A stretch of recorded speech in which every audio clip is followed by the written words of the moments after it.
Welcome to my channel Supriya homely kitchen. আজ আমি আপনাদের কাছে নিয়ে এসেছি খুবই সহজ একটা রেসিপি, ডিটক্সিন ওয়াটার। তো তার জন্য কী কী লাগছে দেখে নিই।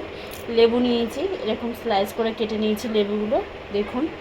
আর শসা নিয়েছি, শসা এরকম স্লাইস করে কেটে নিয়েছি। লবঙ্গ, এই দালচিনি আর আদা, আর লাগবে চিয়া সিড। তো তার জন্য এটা কিন্তু কাচের জগেই করতে হবে। তো আমি একটা কাচের জগ নিয়েছি, এর মধ্যে জল দিয়ে দেবো।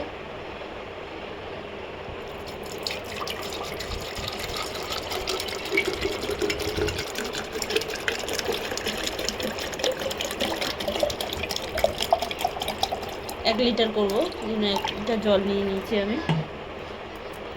এর মধ্যে লবঙ্গটা দিয়ে দিলাম, দালচিনিটা দিয়ে দিলাম, আদার স্লাইস করা কুচিটা দিয়ে দিলাম, আর লেবু দিয়ে দিলাম। লেবু দিয়ে দিলাম আর স্লাইস করে রাখা টমেটো দিয়ে দিলাম, শসা। আর এর সাথে আমি দিয়ে দিলাম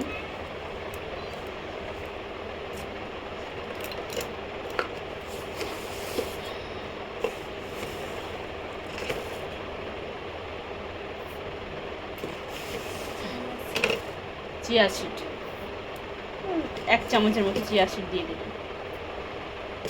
দিয়ে এটাকে বড়ই চামচ নিয়ে আসিনি, ছুরির দ্বারা এরকম করে ভালো করে নাড়িয়ে নিলাম।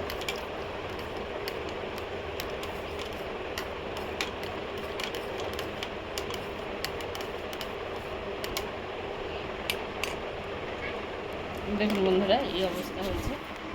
তো এটাকে আমি সারা রাত রেস্টে রাখবো, এটা কালকে সকালে খাওয়া হবে। এই জলটা শরীরের জন্য খুব উপকারী বন্ধুরা, এটা আপনারা খেতে পারেন। এটা কিন্তু রেগুলার খাওয়া চলে না, সপ্তাহে 3 দিন চলে। এই জলটা খেলে অনেক কিছু রোগ প্রতিরোধ ক্ষমতা করে দেয়। তো এটা আপনারা করবেন, করে খাবেন। Thank you for watching.